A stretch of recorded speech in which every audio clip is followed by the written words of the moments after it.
Kabanata 6546-6550. Sa sandaling ito, si Ismael Abi, tulad ng isang sugarol na nawalan ng pusta, ay nais na lumaban. Malinaw, hindi niya nais na makita ang kanyang sarili na pinigilan ng Harvey York ng hakbang-hakbang. Kaya kung ano ang kailangan niyang gawin ngayon ay labanan muli, ibalik ito. Isang buwan, hindi ako libre upang makipaglaro sa iyo. Panipi, ngumiti si Harvey York, humakbang pasulong, iniunat ang kanyang kaliwang kamay at tinapik ang mukha ni Ismael Abi. 3 araw. Panipi, sa 3 araw, kung hindi ko mailabas ang bansa sa isla, ilalabas ko ang aking sarili. Panipi, kung gagawin ko, bukod sa paghahatid ng lahat ng iyong kayamanan, kakailanganin mong ganap na iwanan ang Business Alliance of Great Country Age. Si Harvey York ay masyadong tamad upang mag-aksaya ng oras at handa ng malutas ang problema ng sabay-sabay. Hinawakan ni Ismael Abi ang kanyang mga ngipin at sinabi, "Okay." Ang tao ay nagsasalita ng mabilis at mabilis. Panipi, lahat ng naruroon ay nagpapatutuo. Panipi, nais kong makita kung gaano katalino.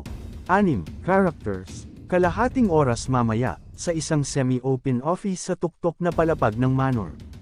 Ang mainit na sikat ng araw ay nahuhulog sa opisina sa pamamagitan ng bubong ng silid ng araw. Bagaman mayroong sikat ng araw, hindi ito nakasisilaw. Ito ang tanggapan ng Pangulo ng Big H Country Business Alliance na nalinas na.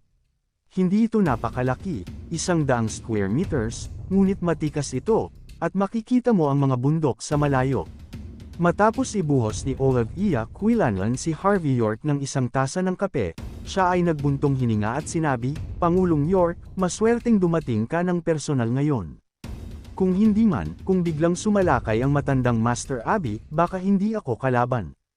Panipi, ngumiti si Harvey York at sinabi, "Hindi okay, hindi siya maaaring tumalon ng mahabang panahon." Panipi, 3 araw sa karamihan. Pagkaraan ng 3 araw, kailangan niyang umalis. Mahusay H Country Business Alliance magpakailanman. Panipi, si Olivia Quillanlan ay sumimangot at sinabi, "Kahit na may malaking tiwala ako sa iyo, hindi madaling mapupuksa ang bansa sa isla." Panipi, nabasa mo rin ang listahan. Panipi, ang kabisera ng isla na ito ay tila isang individual, ngunit talagang kinokontrol ng isang malaking samahan sa bansa ng isla. Panipi, ang Liuling Group ng bansa ng isla. Panipi, ang pangkat na ito ay isang sobrang pangkat na lumago mula noong ikalawang digmaang pandaigdig. Sinasabing isa ito sa mga malalaking grupo sa bansa ng isla. Panipi, kahit nakukuha ito ng Big H Country Business Alliance, responsibilidad lamang ito ng kagawaran ng ugnayang panlabas ng Liuling. Panipi, ngunit napakahirap din na makitungo. Panipi, ang taong namamahala sa Far Eastern Affairs Department ay sinasabing may mahusay na background. Hindi lamang siya ay may kagalang-galang na katayuan, ngunit tila siya rin ay may kasanayan sa swordsmanship ng bansa sa isla.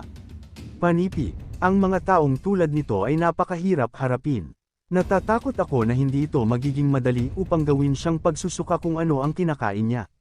Panipi, 3 araw ay napakabilis. Panipi, malaki ang tiwala ni Olivia Quillanlan sa kakayahan ni Harvey York, ngunit nag-aalala siya na pansamantalang yakapin ni Harvey York ang mga paa ni Buddha. Kapag napuno na ang mga bagay, natatakot ako na ito ay magiging mahirap. Ngumiti si Harvey York at sinabi, 3 araw, halos. Panipi, kahit na mahirap harapin ang mga taga-isla, kinakailangan upang makita kung sino ang kanilang nakatagpo. Panipi, kapag nakatagpo ka ng mga kalalakihan tulad ng Master Abi, natural na mataas ang antas ng mga immortals. Maaari nilang gawin ang nais nila. Panipi, pagkatapos ng lahat, ang mga taong tulad ni Ismael Abi ay lahat ng mga sheepdog na sumasamba sa mga estranghero. Panipi, ngunit kapag nakilala mo ako, naiiba ito. Panipi, lahat, sa madaling salita. Panipi, sa oras na ito, hindi lamang ang iyong at ang aking pakikipaglaban, ito rin ay isang mahusay na pagkakataon na alisin ang bansa ng isla sa laro. Panipi, huwag palalampasan ang pagkakataong ito. Panipi, tumango si Olivia Quillanlan at sinabi ng mabuti, kung gayon ano ang dapat kong gawin ngayon. Ngumiti si Harvey York at sinabi, "Paano mo ako tutulungan na muling mag-refill ng isang tasa ng kape?" Panipi, ang langit ay malinaw at walang ulap sa lahat ng dako. Sa isang pangangaso sa labas ng Walls Inn, isang dekoryenteng kotse sa pamamasyal ang dahan-daang humimok. Sa oras na ito, si Ismael Abi ay nakaupo sa upuan ng co-pilot, lumingon at tumingin sa likuran niya, at sinabi ng malamig, "Pangulong York, kinatawan ng Quinlanlan. Panipi, dahil maglakas loob ka na maglaro ng 3 araw na pangako sa akin. Panipi, ako, si Ismael Abi, ay hindi isang taong hindi maaaring maglaro.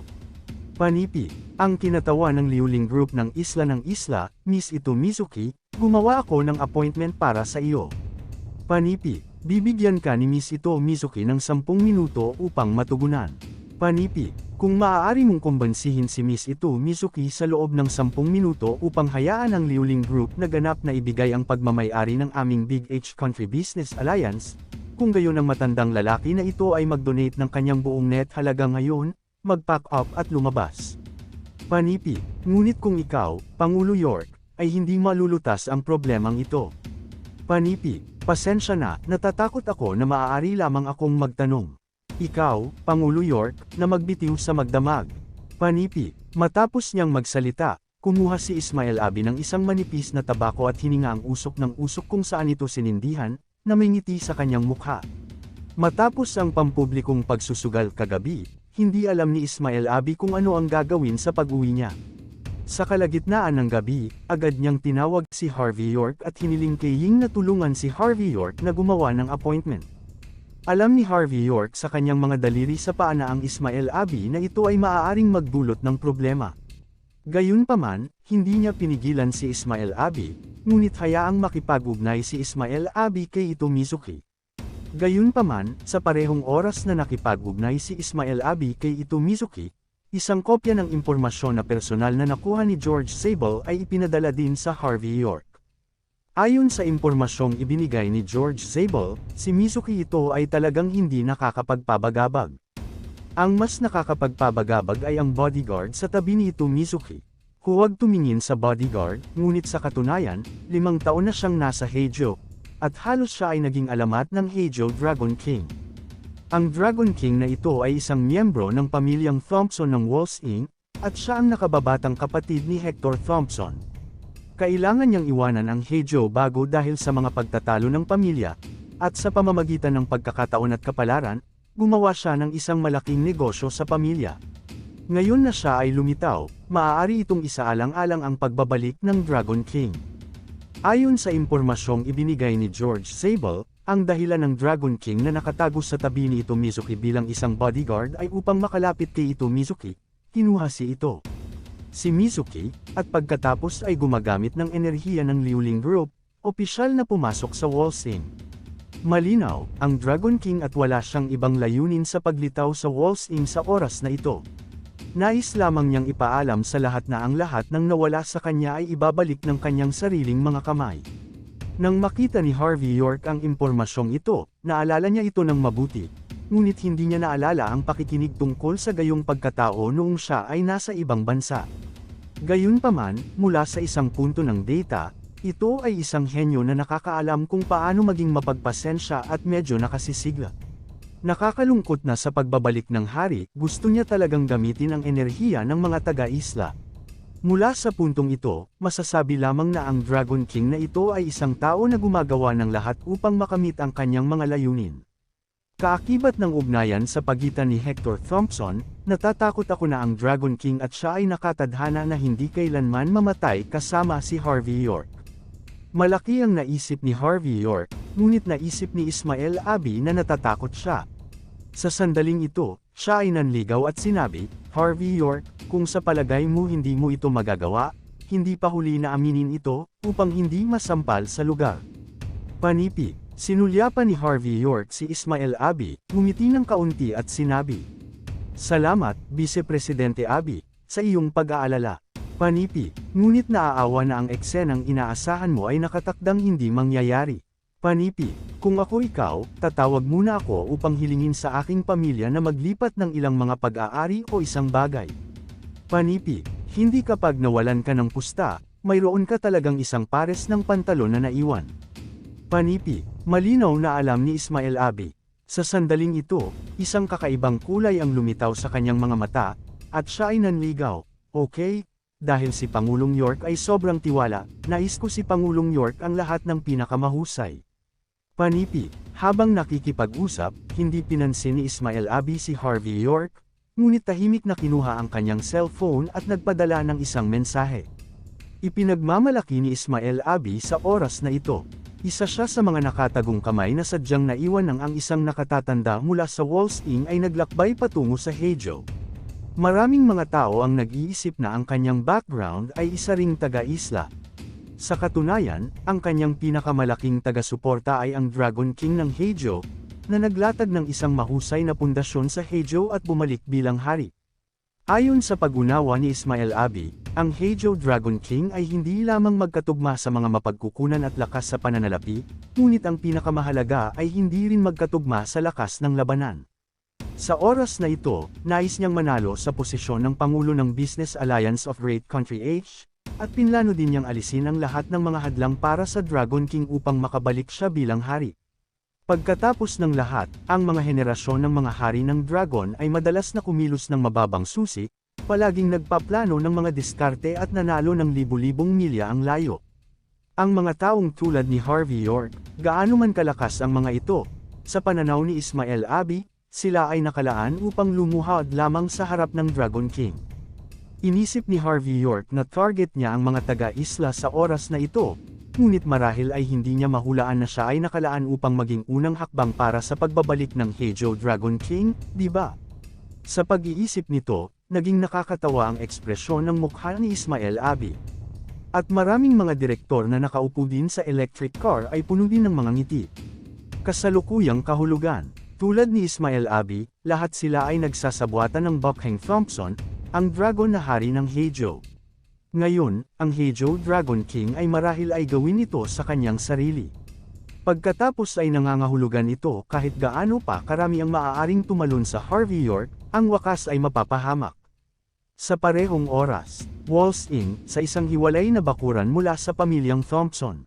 Sa kasalukuyan, ang buong patio ay nakabitin na may itim at puting-puting tela. Kahit na malinaw ang kalangitan, medyo malamig ang kapaligiran sa lugar na ito. Ang isang binata sa mga pulang damit ng labanan ay lumuhod sa harap ng isang malaking kabaong na walang ekspresyon. Ang kanyang pangalan ay Buckhang Thompson. Ang Hejo Dragon King na hindi natalo sa loob ng 5 taon ay tumawid sa Hejo.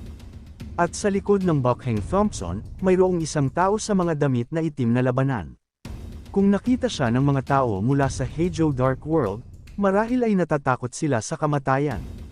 Sapagkat ang taong ito ay isa sa mga Panginoon ng madilim na mundo ng Hejo. Ang nasabing tao, saan man siya pumapasok sa Hejo, siya ay nakalaan upang maging isang malaking tao na higit sa 10-10 milyong tao. Ngunit sa sandaling ito, tumayo siya ng tapat sa likuran ni Buckhang Thompson. Sa oras na ito, hinampas ni Buckhang Thompson ang bagong kabaong sa harap niya, tiningnan ng matigas na bangkay sa loob, at bamulong. Sister, huli na ako. Panipi, sa una, ipinangako mong hintayin akong bumalik mula sa Hejo. Panipi, ikaw at ako ay sasali sa mga kamay upang puksin Walls Inn at gawin ang lahat ng apelyido ng Walls Inn Thompson. Panipi, hayaang lumuhad din si Jonathan Leduc sa harap namin. Panipi, sa nagdaang 5 taon, nakipaglaban ako sa Hejo, at nakipaglaban ka sa Walls Inn. Panipi, kapag ikaw at ako ay malapit ng magtagumpay, hindi ko inaasahan na mamatay ka sa mga kamay ng mga villain. Panipi, at namatay nang hindi alam kung bakit. Kung mayroon kang sama ng loob, hindi mo ito mababayaran. Panipi, huli na ako. Panipi, ngunit nanunumpa ako sa harap ng iyong espiritu. Panipi, sa iyong unang 7 araw, tiyak na gagamitin ko ang ulo ng taong iyon bilang gantimpala. Panipi, Harvey York, dapat kang mamatay. Panipi, matapos ang 5 taong pakikipaglaban sa Timog at Hilaga sa Hejo, si Buckhang Thompson ay hindi kailanman nawala. Sa sandaling ito, isang makapal na masamang espiritu ang kumalat mula sa kanyang katawan, na direktang naging sanhi ng pagbagsak ng nakapalibot na temperatura. Dragon King, kahit na dapat mamatay si Harvey York. Panipi, ngunit huwag kalimutan ang mga tagubilin mula sa Master sa paglalakbay sa Great Country Age. Ito, Panipi, si Buckhang Thompson ay hindi nagdala ng lugar sa likuran niya, Ang lalaki ay nagsalita sa isang malalim na tinig. Sinabi ng master ng hall na paulit-ulit na sinira ng Harvey York ang mga pangunahing kaganapan sa aming mahabang buhay.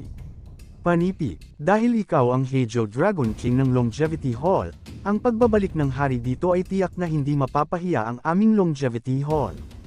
Panipi, bukod sa pagpatay sa kanya, gawin nating lahat ang iyong mga kababaihan, at gawin ang iyong mga ari-arian. Panipi, nais mo siyang mawala ang lahat at mamatay sa sakit. Panipi, kung hindi ito ganito, hindi namin maipakita ang kadakilaan. Ang aming Longevity Hall. Panipi, tinuturuan mo ba akong gumawa ng isang bagay? Panipi, sa oras na ito, dahan-daang tumayo si Buckhang Thompson at sinulyapan ang taong nasa likuran niya. Kahit na ang tao ay isa sa mga Panginoon ng madilim na mundo ng Heijo, nanginginig pa rin siya sa ilalim ng walang malasakit na tingin ni Buckhang Thompson.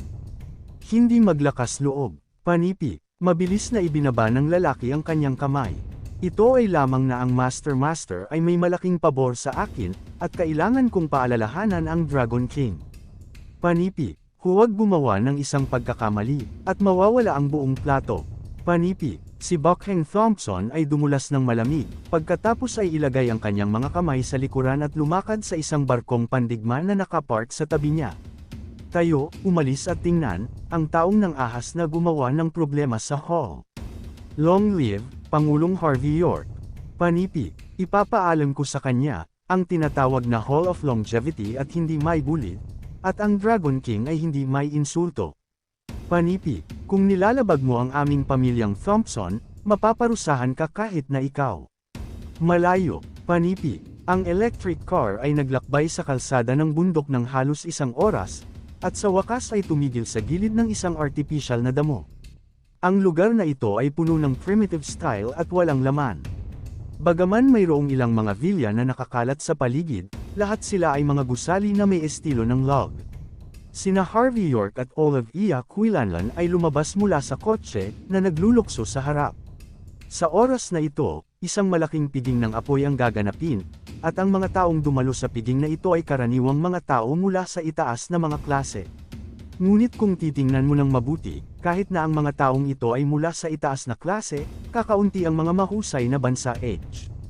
70 o 80% ng mga tao sa loob ay mga taga-kanluran na may kulay ginto na buhok at asol na mga mata, at maraming iba pang mga kalalakihan at kababaihan, mula sa pananaw ng hitsura at damit, ay dapat na mga taga-isla. Hindi pinansin ni Harvey York ang mga taong ito, ngunit tinalikuran ang kanyang tingin, at sa wakas ay nakalok sa isang napakababang binata na nakabitin ang kanyang ulo sa isang sulok. Ang taong ito ay ang taong pinakakarapat-dapat na pansin sa impormasyong ibinigay ni George Zabel. Si Buckhang Thompson, Heijo Dragon King, ang kanyang kasalukuyang pagkakakilanlan, ay malapit na bodyguard ni Ito Mizuki. Sa ganitong paraan naramdaman ni Harvey York na medyo pamilyar. Ito ay upang makahanap ng mga pagkakataon upang may save ang kagandahan ng maraming beses at manalo ng Ito Mizuki, at mula ngayon, ang mga mapagkukunan at kontak ni Liu Ling ay magiging ganap sa bag. Panipi, bagaman sinasabing ito ay talagang isang mababang peligro at mataas na pagbabalik na pamumuhunan, si Harvey York ay labis na naiinis sa diskarte ng pag-asa sa malambot na bigas upang manalo. Tulad ng pagtingin ni Harvey York sa Buckhang Thompson, hindi kalayuan, ang isang babae na may suot na yukata mula sa bansa ng isla, na may bahagyang malamig na pag-uugali, ay dumating sa isang pahiwatig ng kawalang interes sa kanyang mga mata. Malinaw na nakuha niya ang impormasyon ni Harvey York, at sa sandaling ito, tinitingnan ng Harvey York pataas at pababa, walang masabi na disdain at naiinis. Ito ay Miss Panipi. Nang makita ni Ismael Abi si Ito Mizuki na papalapit, lumakad siya ng may mahiyain na mukha at yumuko ng bahagya. Ngayon ay ang aktibidad ng pagtatayo ng koponan ng Liu Ling Group. Orihinal na, hindi kami pinapayagan na dumating ang mga tagalabas. Panipi. Gayunpaman, sinabi ng aming Pangulong Harvey York na nais niyang makipag-usap sa iyo tungkol sa isang bagay, kaya't naglaan kami ng oras upang pumunta dito. May mali ba? May mangyayari. Malamig na umungol si Ito Mizuki. Ismael Abi, nakalimutan mo ba na kami, ang Liu Ling Group, ay ang pangunahing shareholders ng Business Alliance of Great Country H. Hindi labis na pagmamalabos na sabihin na kami ang mga bosses sa likod ng mga eksena. Panipi, Ang tinaguriang pangulo siya ay isang palatandaan kung maganda ang tunog niya, at isang part-time na manggagawa kung siya ay masama. Panipi, ano ang magagawa niya sa akin? Panipi, ngumiti ng bahagya si Ismael Abi at sinabi, nais ng aming Pangulong York ng isang pangkat. Ganap mong bawiin mula sa pamumuhunan sa Alliance. Ang aming Big H Country Business. Panipi, tumanggi ako. Panipi, hindi man tumingin si Ito Mizuki sa Harvey York, at malamig na sinabi. Wala nang iba, umalis ka lang dito. Panipi, huwag hadlangan ang daan dito. Panipi, Nona Ito Mizuki, Con. Panipi, si Harvey York ay lumakad ng pasulong na may malabong ngiti sa sandaling ito, na naglulukso sa Ito Mizuki. Nakita ko ito kagabi. Ang mga pagbabahagi ng Big H Country Business Alliance na hawak ng iyong pangkat sa pamamagitan ng iba't ibang mga channel ay halos 30%. Panipi, sa isang tiyak na lawak, ang pangkat ng Liuling ay talagang isang pangunahing shareholder ng Alliance. Malaking bansa na negosyo H. Gayunpaman, upang kumilos ng ligtas, ang pangkat ng Liuling ay hindi direktang kontrolin ng dibisyon na ito, ngunit kinokontrol ito sa pamamagitan ng pagmamay-ari ng proxy. Panipi, maglagay lamang kung nais ng pangkat ng Liuling na mamagitan sa mga gawain ng Big H Country Business Alliance, dapat itong makuha ang pahintulot ng mga shareholders na may hawak nito. Panipi, at ang aming Big H Country Business Alliance ay naghahanda kamakailan upang mag-draft ng isang bagong konstitusyon. Panipi, lahat ito ay katarungan, at walang pahintulot ng shareholder na natanggap. Panipi, sa madaling salita, ang maliit na taya na nakakalat sa iyong pangkat ay hindi na magkakaisa. Panipi, at ang mga shareholders ng minorya ay hindi karapat-dapat na lumahok sa iba't ibang mga pagpupulong ng Big H Country Business Alliance. Panipi, iyon ay, sa sandaling maipasa ang charter na ito, hindi na may impluwensyahan ng grupo ng Liuling ang Business Alliance of Great Country H. At ang Big H Country Business Alliance ay orihinal na isang non-profit na organisasyon. Panipi, dahil walang paraan upang maimpluwensyahan ang Business Alliance of Great Country H, walang silbi para sa iyong Liuling Group na magpatuloy sa paghawak ng mga pagbabahagi na ito.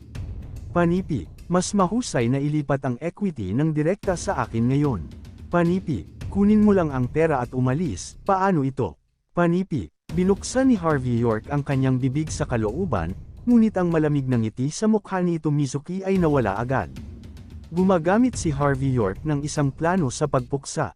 Sa hakbang na ito, ang lahat ng layout ng Liuling Group sa mga nakaraang taon ay naubos na. Bastard, maglakas loob ka. Panipi, bumagsak ang mukha ni Ito Mizuki at malamig siyang nagsalita. Bakit hindi? Panipi, ngumiti ng bahagya si Harvey York. Ang unang bagay na dapat kong gawin sa aking posisyon ay ang pag-alis ng bansa sa isla mula sa Big H Country Business Alliance. Panipi, kung sumasang-ayon ka, gagamitin ko ang isang mas simpleng pamamaraan. Panipi, kung hindi ka sumasang-ayon, gagamitin ko ang mas mahirap na pamamaraan. Panipi, ang wakas ay pareho pa rin. Panipi, maaari mong subukang gawin ito. Ang manipis na labi ni Ito Mizuki ay kumapit, at ang kanyang mukha ay puno ng pag-aalipusta. Hanggat maaari mong madala ang mga kahihinatnan. Panipi, lumingon si Harvey York at sinabi na may ngiti. Naiintindihan ko na binabantaan ako ni Miss Ito Mizuki. Panipi, hindi upang banta ka, ngunit upang balaan ka. Nag-sneering si Ito Mizuki. Para sa isang taong katulad mo, masarap makinig lang sa akin. Kung maglakas loob kang sumuwi sa aming Liuling Group, mamamatay ka ng walang isang lugar na ilibing. Panipi,